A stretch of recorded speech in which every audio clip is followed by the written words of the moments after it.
How are you guys?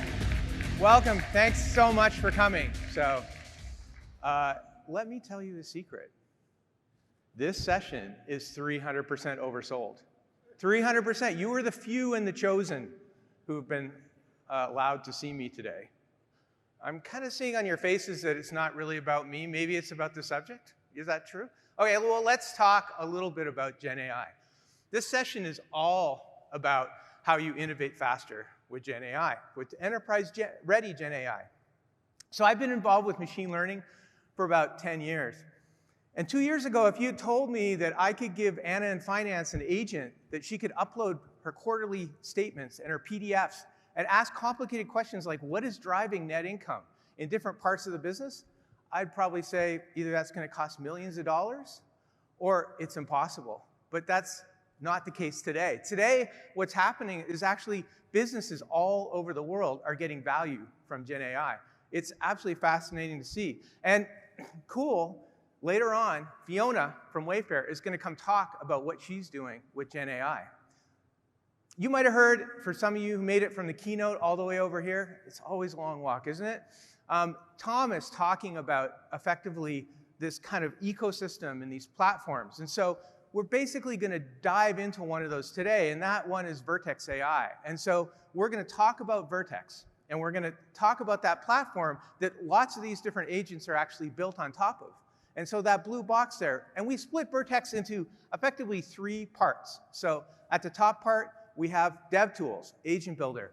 Middle is how do you enhance these models, model builder. And then the tools in the bottom and the models in the bottom are model garden. And let's get into Model Garden. Let's talk a little bit about Model Garden right now.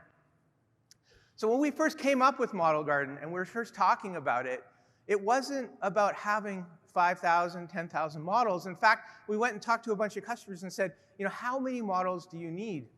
How many models are you actually going to deploy?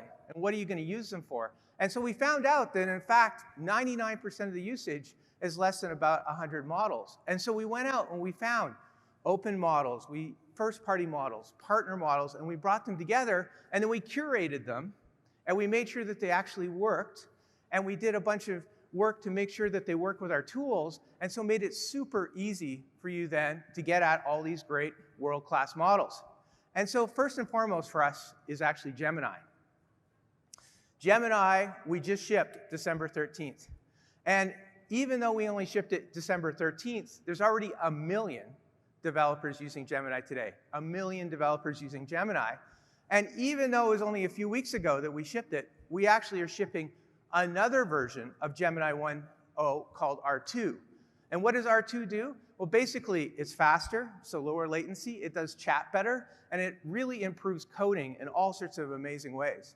And some of you might have heard a little bit about Gemini 1.5, the million context window. Let's talk about the million context window in a second. But not only do we have that million context window, but we're moving this to public preview, and we added audio modality. So not only can you have images, you can have video, you can have text, you can now put audio in. And you can also put audio video in interleaved. And actually, it's amazing when the model can see both audio and video at the same time, it does some fascinating things. So what is 1 million tokens? In fact, it's really interesting. Tokenizers are different, and actually it's actually a little bit hard sometimes to measure what 1 million tokens, but for us, that 1 million token window is all of the words in the Lord of the Rings and more. There's about 500,000 words in Lord of the Rings, and you can actually put all of that in at the same time. It's about an hour of video. It's huge, and you can basically put all that data in one place and then reason over that data.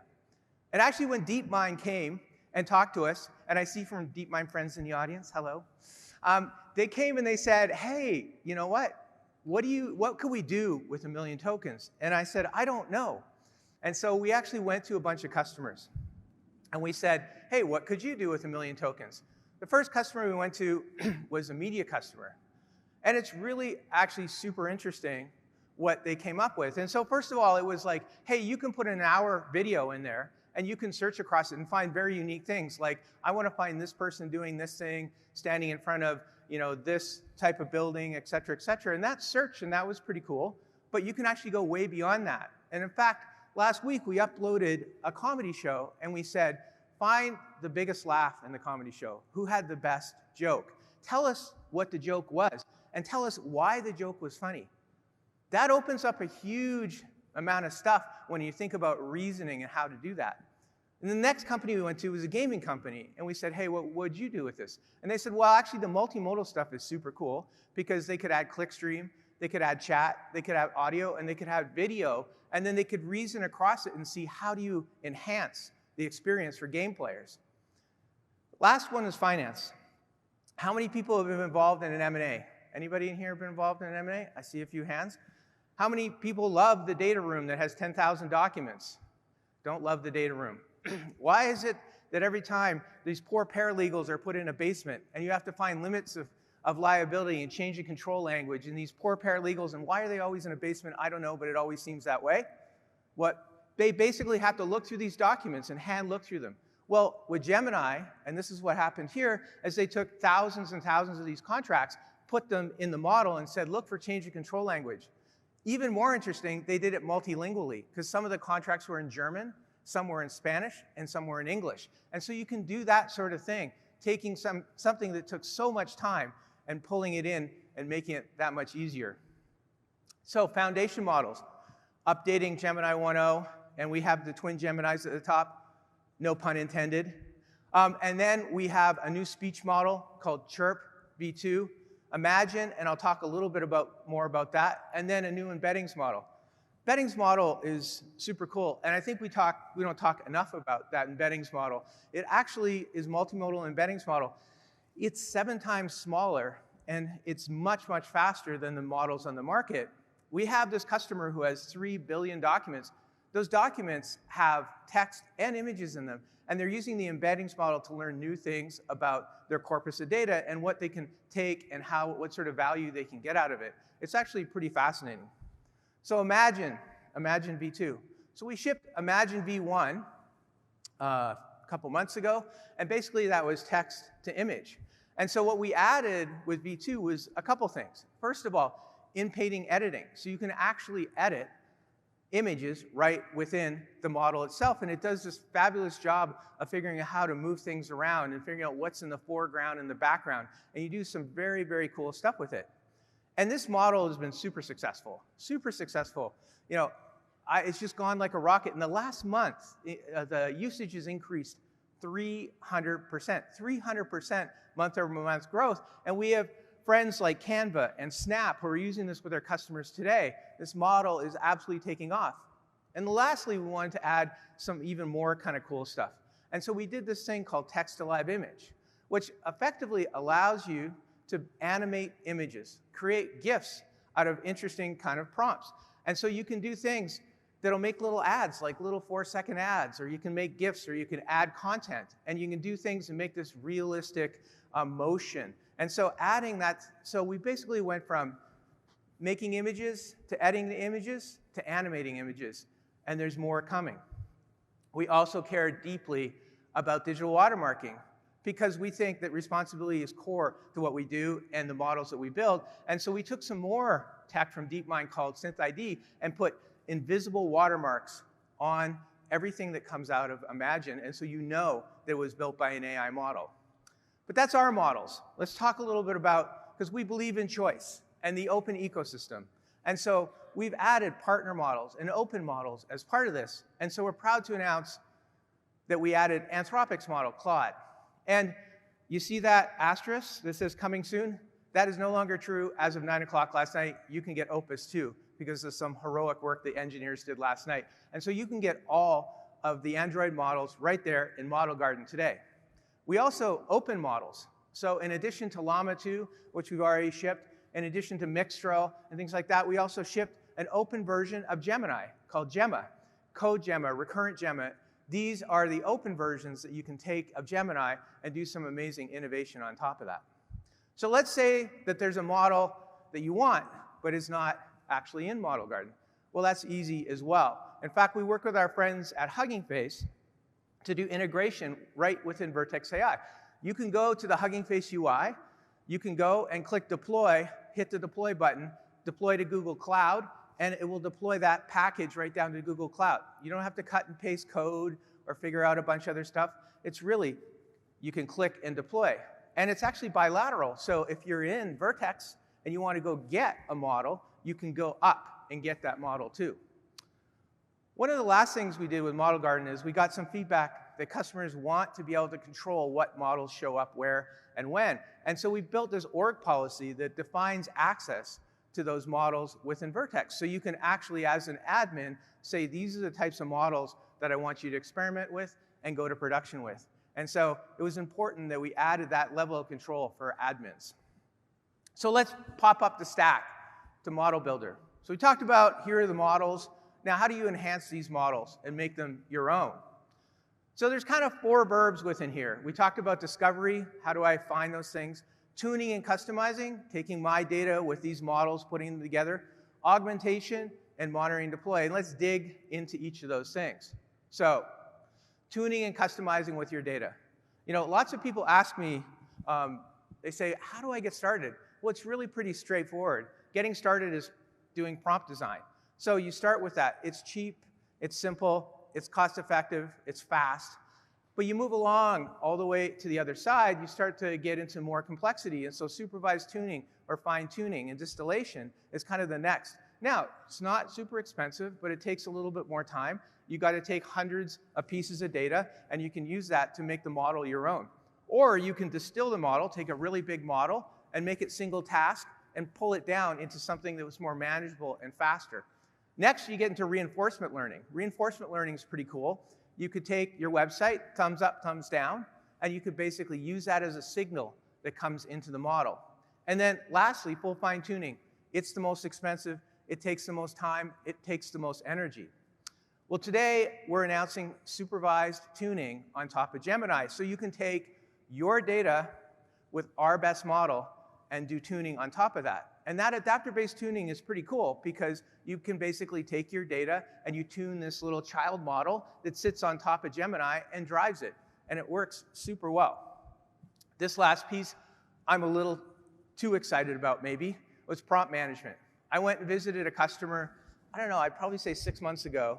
And I said, how do you actually, work through experimenting, building models, generative models, and do stuff like that? And they took me into a room with a whiteboard. On the whiteboard was pink Post-it notes.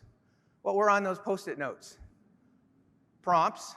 They had written prompts on the Post-it notes. That was their prompt management solution. And so what we did is we actually built a prompt management solution right into the tool so that you can have version history. You can put tags on it. You can put notes on it. You can share those prompts. You can evaluate, and you can use this AI assistant. And let's talk a little bit about that AI assistant. What does that look like? So when you're in that prompt management tool, you can have multiple prompts in a row, side by side, and you can run them against different data, run them against different models, and get immediate results. Well, as part of that, we have an assistant in there that can help you optimize the prompts against a certain ground truth. And you create this feedback loop, this really cool feedback loop. And it kind of leads us to how do we actually do model evaluation?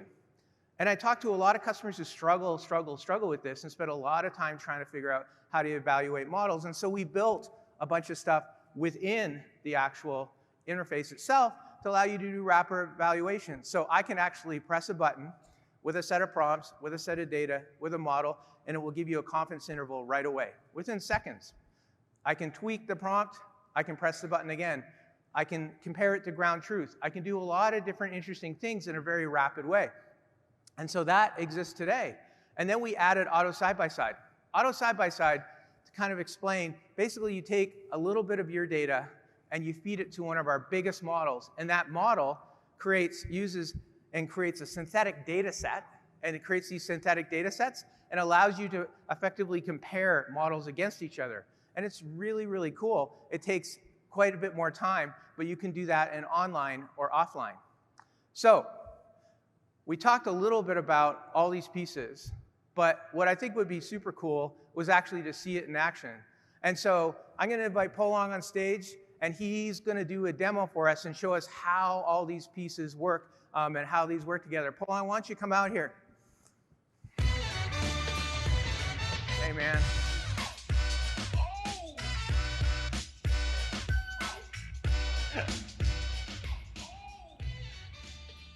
Thanks, Warren.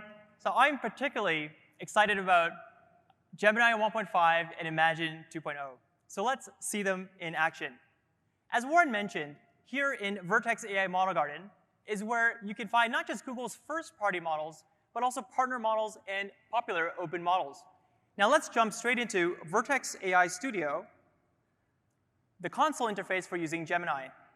Now, Gemini 1.5 has a context window of 1 million tokens, equivalent to over 1,000 pages of text, thousands of images, and thousands of images and 60 minutes of video. So what I'm going to show you today is just that, the 60-minute video. So I've uploaded the video here, and here are 2 pre-populated prompts as part of the prompt. And here, what I'll do is I'll highlight why I'm excited about Gemini 1.5. Let me first click on Submit. So the first reason is you can ask very specific questions about the entire 60-minute video. It's like finding a needle in a haystack. And here's a question. What is the timestamp when a Roman building appeared, and what was it? And that's a search for a very specific scene in an hour-long video. Now, the second reason is, well, I'm asking, generate highlights about the video and their timestamps. And here, Gemini 1.5 is going to scan across the whole video to find the highlights while doing all this as part of this single call. Incredible, right? So now, normally to analyze such a long video to get highlights or to do a needle in the haystack search, you need to do something like splitting into smaller chunks, creating embeddings, vector databases, RAG. It's a lot of work. Now with Gemini 1.5, you won't have to worry about any of this. Just type in your questions into your prompt and let Gemini 1.5 do all the hard work for you. Now this may take a little bit longer for us to see the results, so I'm going to switch over here to my preloaded results that I've done behind the stage. And here we have it.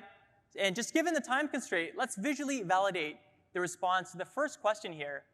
The Roman Colosseum appearing at 36:38. So let's click here, take a look at the video. 36:38, that's 34. 36:38 is just around there, yeah. And that's the Roman Colosseum. It's indeed correct. So Gemini 1.5 makes it easy to solve multiple tasks with a single request using just such a large context window of 1 million tokens.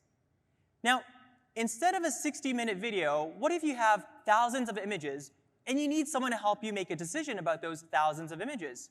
Let me show you an example. Here is an image of a cafe. And here are 3,000 images of chairs that I've actually generated using Imagine 2.0. And I see chairs of different styles, textures, colors. And so my prompt to Gemini 1.5 is, which chair is most appropriate to purchase for this cafe? Now, before Gemini 1.5, you might have needed to maybe build a custom recommendation system to answer this question.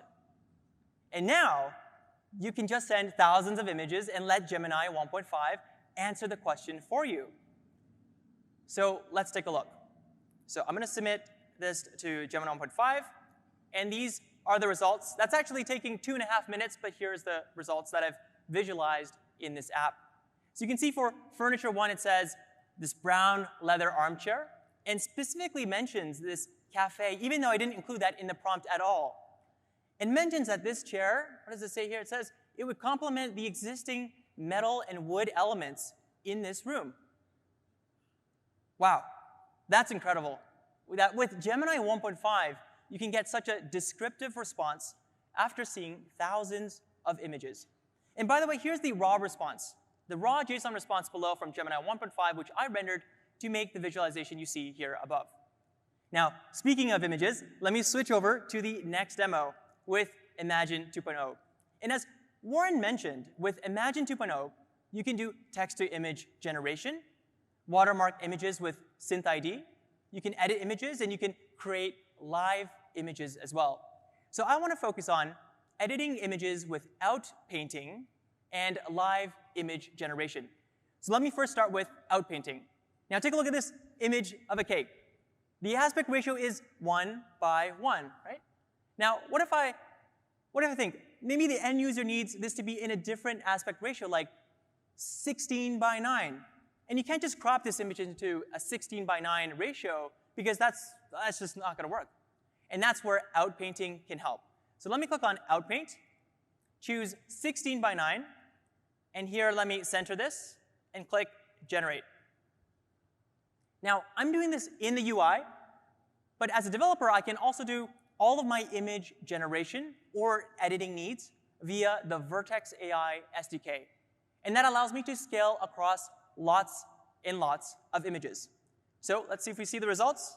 If not, we can switch over. Oh, it just finished. Excellent. Let's take a look at these results here. So this is the original 1:1, and now we have the 16:9 image. That's the first candidate. We have the second one. We have the third one. And then we have the fourth one, all looking quite astounding compared to the original 1:1 image. Now, that is still keeping the spirit of this original image of the product. And that really is the beauty of editing with Imagine 2.0. Now, still images are great, but what about live images? And Warren just showed you how cool they look. So as a part of Imagine 2.0, I can also generate live images from a text prompt. Now, this is going to be a very long prompt, so I'm just going to paste this in here. I have this saved here. So it says a 360-degree rotating image that showcases a tantalizing dessert display, and so on and so forth. It's quite long. OK. So tantalizing dessert. And we can just set the seed to be here at 100, number of results to be 4, set the output directory. And now this is going to take about 5 minutes to generate. And right now, we don't really have that time. So let's look at the results that I ran backstage for the same prompt. And there we have it. These are tantalizing dessert. Let's take a look here. This is the first one. There's a second one. Here's a third one. Oh, it's just stopping just short.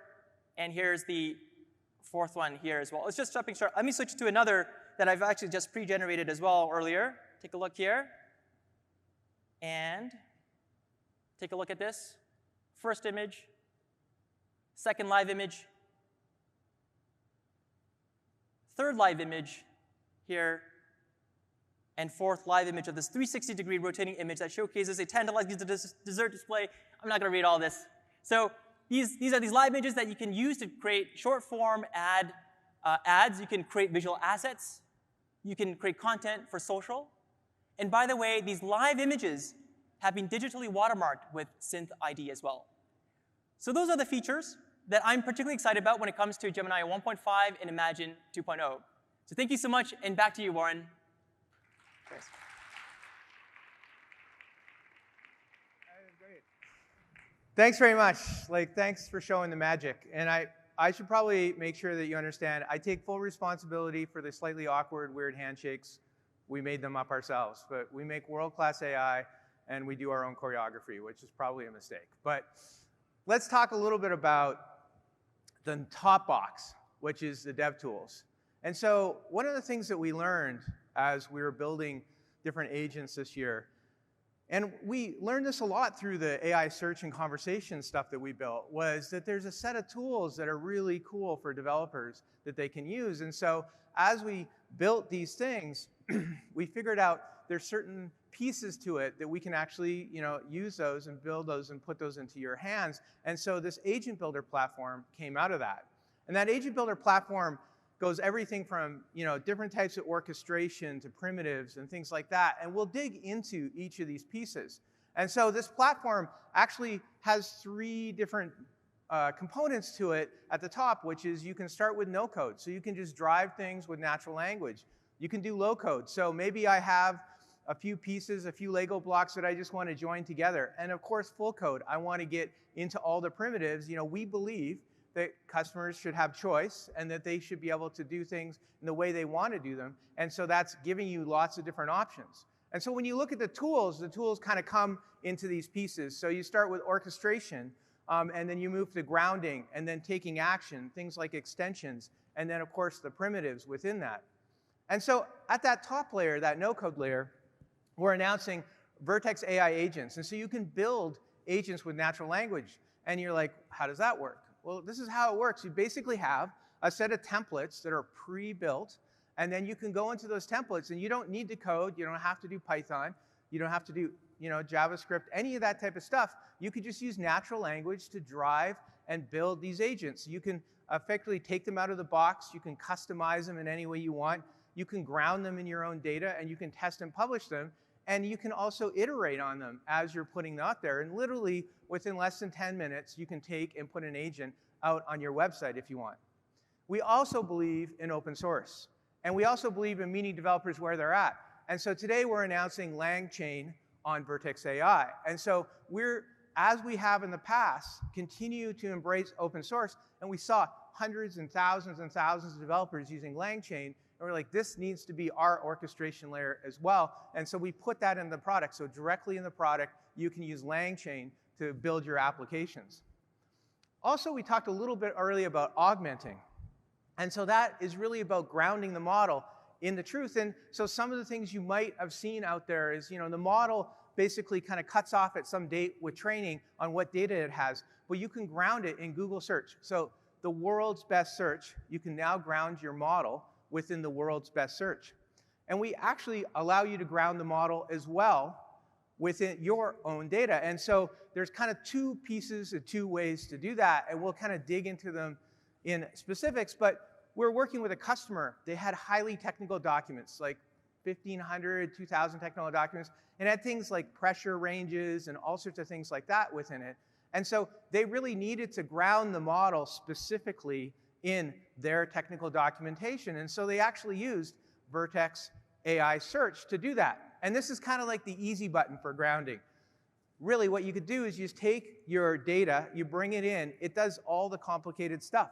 So it creates the embeddings, it creates the index, the retrieval, it does the ranking for you, it does the generation for you, all within Vertex AI search. And it's this out-of-the-box piece that you can continue to add data for, and then you just don't have to do all the other stuff. The great thing about it is not only do you get the ability to ground your models within that data set, but you can also expose that as a search engine on your website or internally or whatever else. Well, all those primitives, because we know people want to customize things in ways that we may not even have thought of, are available for you to do it yourself as well. So we talked a little bit about that embeddings model earlier. We also have vector search. We have rankings APIs. We have grounding generation APIs. So you can actually use any of these primitives to make your own RAG system today if you want to. And so Agent Builder has these pieces that go from orchestrate to primitives. But I thought the best way to show this is to have a demo. So I want to have Kellyanne come on stage, and he's going to show us how you pull all this fun stuff together. Kellyanne, you want to come on out here? Hey.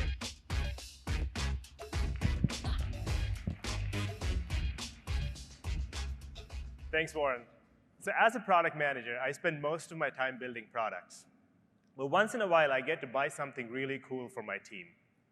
Now, I love shopping, but what I don't really enjoy is dealing with the invoices that come after. So what are we going to do? Obviously, we're going to build an agent, right?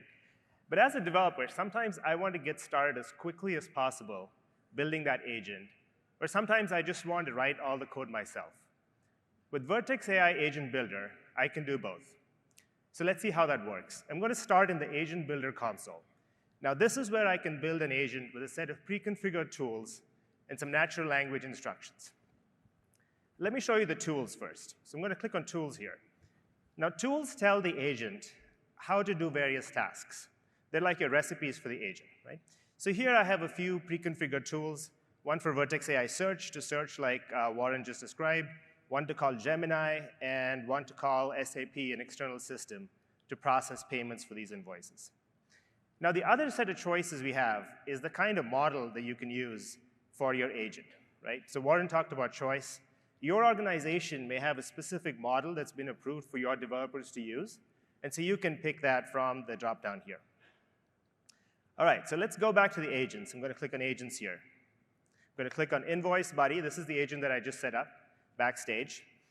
Now, the fun part of this and the most important part is happening with all these natural language instructions like Warren mentioned. The really cool thing is on the right-hand side, we give you an out-of-the-box UI to test the agent as you're building it with these natural language instructions, right?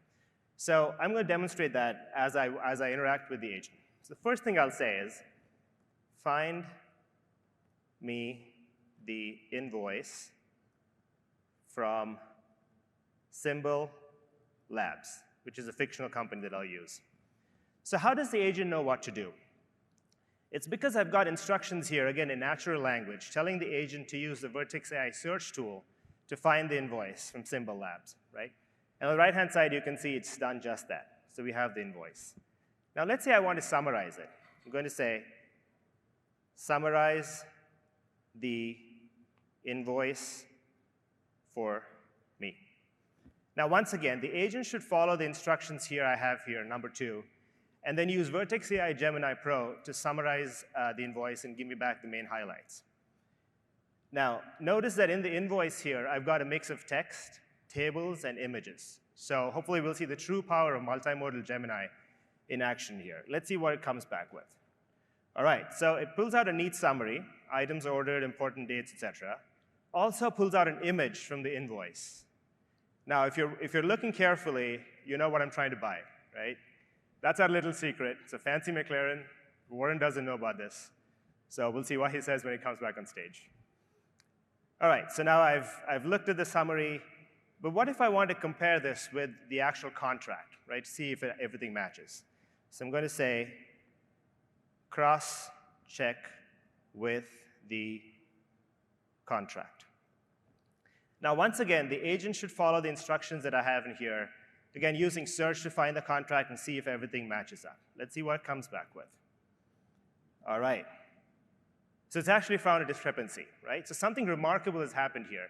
Just with natural language instructions, the agent is able to retrieve the contract that matches the invoice, reason over these 2 documents, the invoice and the contract, and see if everything matches. It's actually able to find a discrepancy here, right? This is a great example of retrieval augmented generation grounded in your data, right, as Warren talked about. Now, I think this is incredibly exciting. All right, but let's say I'm OK with the $2,000 delivery fee. So I'm going to say, send it to payments. Now notice, in addition to doing all the reasoning and the retrieval, agents can also take actions on our behalf, right? So again, the agent should be following my instruction here using the tool. Let's say you want to send it to SAP for payment. That's how I've set it up. And the invoice is sent to payments. Also asking it to send an email to Warren with the summary, right? So he should check his email and see what's happening there. But let's say I'm good with this agent, right? It's doing exactly what I want it to do. And now I'm ready to publish it. I'm going to click on integrations here. With the out-of-the-box integrations that we have in Agent Builder, you can very quickly publish this and integrate it with many of the common enterprise systems that you use at work, like Google Chat, Slack, etc. All right, so that was the quick start Agent Builder experience. Notice I didn't have to worry about the underlying model, storage, keeping conversation history, or even the orchestration details, right? The Agent Builder has taken care of all of this for me. But now let's say you actually wanted to build this agent with full code, right? So you can have full control on the flow and use an orchestration layer like LangChain. I can do that too. Let me show you how that looks. So I'm going to switch over into Colab Enterprise, which is the managed Jupyter Notebook environment in Vertex AI. And I'll show you 3 things: how we can define functions, how we can use LangChain templates, and how we can deploy the agent securely on Vertex AI. Let's look at the functions first. Let me scroll down here. Close this out. So I've got a function here that essentially does the same actions as the search tool I showed you before, calling Vertex AI search to retrieve an invoice. So you'll notice this is full code. This is the high code version of what I showed you before. If you can code Python, you can actually write any function that you want in here. I'm going to keep scrolling. I've got a few other functions, like the tools I showed you before. Now let's look at the LangChain template. Now, for any of you who's worked with LangChain, I personally love it. Fantastic tool, right? It helps you orchestrate all your agents. But you know it could take a little bit of work to set it up and maintain it. So we're making that all very easy with LangChain on Vertex AI. What we have here is a whole bunch of boilerplate code. You can change it if you want, or you can just go with the template and put in all the functions that you've just defined so you can get started running right away. And then finally, I'm going to keep scrolling down to show you how we can deploy and test this, right? So with LangChain on Vertex AI, we're giving you like a fully managed implementation and deployment of this whole agent, right? So all your tools, your functions, and the LangChain agent can be deployed on Vertex AI, and you get a fully managed API endpoint that you can integrate into any application that you like. So I'm just going to run this. It's a similar search query as before. We'll give it a couple of seconds to finish. But what essentially is happening is the agent is doing something very similar as what you saw in the agent builder. It's just a very different experience, right? So regardless of how you want to build your agent, whether you want to build it from out-of-the-box tools and natural language instructions, or write everything from scratch, have full control of your orchestration, we've got you covered. With that, back to Warren.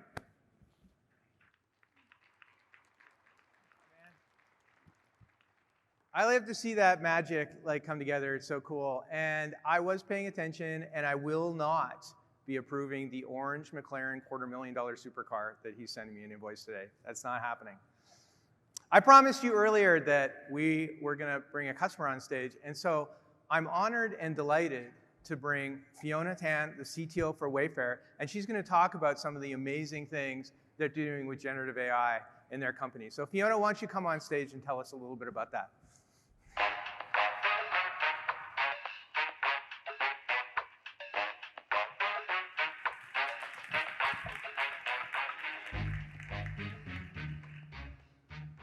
Hi, everyone. My name is Fiona Tan. I'm the CTO at Wayfair. And I'm excited to be here today to talk about how we're working with Google to enable generative AI capabilities across our organization. Wayfair's technology platform is purpose-built, and it's uniquely tailored for the home category. It offers us a significant competitive advantage, and we persistently invest in it to ensure that it's primed for scalability. Now, we have been applying sophisticated machine learning and AI to every step of our customer journey for the last decade. Whether it's search, pricing, product understanding, or even predicting which of our products will become future winners, we have explored and implemented scalable ML solutions to increase customer and supplier value. Now, I imagine that we've all heard a lot about generative AI, especially today, and I'd like to share a little bit about how we are approaching it. So we are looking at generative AI in a very pragmatic way. Specifically, how will Gen AI assist and make us all more productive and provide better experiences for our customers and our suppliers? And we are currently reshaping some of our current capabilities with Gen AI. So for example, within merchandising, we're leveraging Gen AI to create filters based on our customer feedback so that it enables them to find reviews discussing specific themes. And then within supply chain, Gen AI is helping us enable damage and defect detection based on customers' uploaded images. So we leverage the multimodal capabilities. I know Warren talked about it earlier. We use this to enable us to grade the condition of the items based on the photos, and we provide notes and rationale for subsequent human-in-the-loop verification.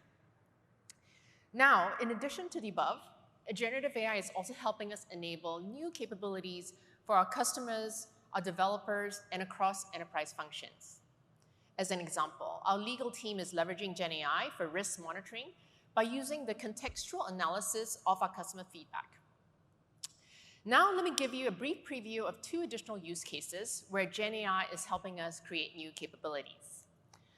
The first use case is around how we're using Gen AI to create automation tooling to accelerate our tech transformation. So what is this tech transformation? So it turns out, while our current tech platform has allowed us to grow to over $12 billion in revenue, we also recognize that we've acquired some technical debt over time. So our tech transformation efforts will enable us to deploy and scale capabilities faster that are easier to maintain with the end goal of improving, again, our customer and supplier experiences. Some of these challenges, first off, our platform foundations are a complex web of tightly coupled interdependencies between teams, applications, and data. And one of the underlying issues is the widespread use and over-reliance on extremely large SQL databases. Rumor has it we have the 2nd largest database in the world, much to my dismay, within a monolithic architecture. We also face challenges with the lack of documentation, so unsurprising, and for the databases and the legacy stored procedures that support various functions across our customer and supplier journeys. So in order to make meaningful progress in our replatforming journey while accelerating the most important business objectives, we realized that we must untangle these hardened technical knots that block progress in a collective fashion. So one of the ways that we're solving for this complexity is by employing a multi-step process powered by Gen AI-based automation tooling to model the domain ontology, create APIs, and then migrate client code references to GraphQL. So we have developed a structured transformation process, taking you under the covers here, in partnership with Google, and it leverages PaLM, Gemini Pro, Code Bison, and Vector Search to transition from legacy SQL databases to a federated GraphQL ecosystem, effectively keeping clients out of direct database access. This process involves using Gen AI-powered internal tools to first analyze our legacy SQL tables and dependencies and recommend the GraphQL schemas. With these new schemas, the tooling then leverages Gemini Pro to generate the code changes required to publish the schemas and the graph services. At that point, we then enable live traffic data, and that's going to inform the migration of selects and the stored procedures into client-side code in languages like Java and PHP, Python, to perform the necessary database operations. And finally, we generate tests to make sure everything still works. These automation tooling pilots have seen some great results. We've been able to cut our API setup time by 85% and increase velocity of our database migration transformation by 4x, which is huge. And we're even more excited about the preliminary results that we're seeing with the million token window that Warren mentioned about in Gemini 1.5, because you can either load up Lord of the Rings or you can load up one of our ginormous stored procedures, about the same. So now, I'm going to switch and talk about a completely different area that we're excited about, which is how Gen AI is helping us create category-leading experiences for our customers to enable us to become their go-to place for all things home. So we launched Decorify, which is our first Gen AI-powered custom experience last summer. This pilot allows customers to upload a photo of their own space and see it reimagined in a variety of different styles, including bohemian chic and glam and coastal. The best part of this is that any of these designs that you see can become a starting point in your shopping journey, which is actually powered by Google's Product Vision Search API. Now, customers can shop each generated look with visually similar real-life products from Wayfair's catalog.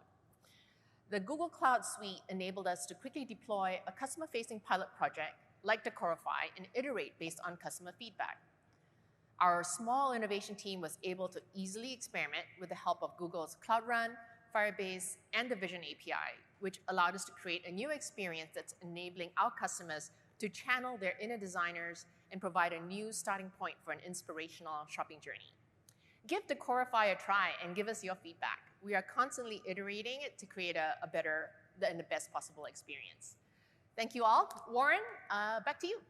Thank you. Thank you so much. I always learn something new when I talk to Fiona. It's awesome. And so the really cool thing I think about what her and her team are doing is they're applying Gen AI all the way from operations backend into front-end customer-facing stuff. And so it's absolutely fascinating to see how that happened. So let's talk a little bit about enterprise readiness. You know, we didn't build these models independently in a field by themselves. We basically built them to be enterprise ready because we have years and years of experience building machine learning models and deploying them in scale. And so in practice, what does that mean?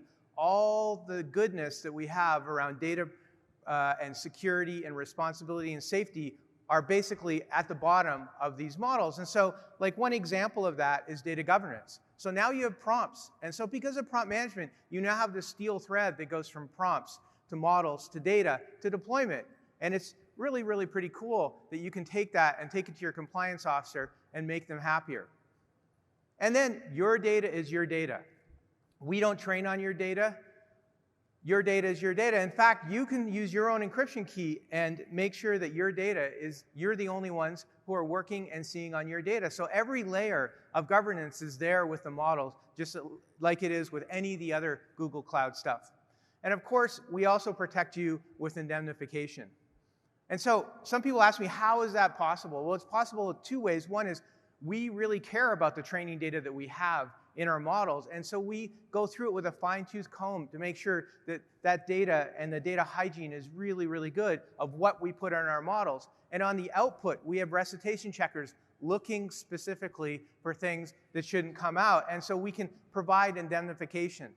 We also are expanding the number of countries that you can get Vertex Gen AI in. So whether it's eating pommes frites in Belgium, or eating at the night markets in Singapore, or tapas in Spain, you can get Vertex Gen AI at any one of these places. And yes, I like eating, and yes, I've had that food in each one of those places. And so all around the world, as you see quarter by quarter, we're rolling out into new countries around the world. And then responsibility. We've talked a lot about our responsibility and what we need to do, but part of it is also giving you tools and putting those tools in your hands so that you can know that things are responsible. And that's about control. And so if you look at our APIs, when you call the API, there's 15 categories of responsibility, and you can actually set filters based on the sensitivity of these different categories. And it really is about making sure that you feel that what you're building can be safe, not just also what we're doing to make that happen as well. And the ecosystem is growing like crazy. And so, little known, but 200,000 people around the world are trained today on Google AI. So lastly, let's just bring it back together. There's really three pieces to this puzzle. One is Agent Builder, these dev tools that we have on top. Model Builder, I want to take my data and enhance the models and make it something my own. And then Model Garden with this set of great models that sit at the bottom.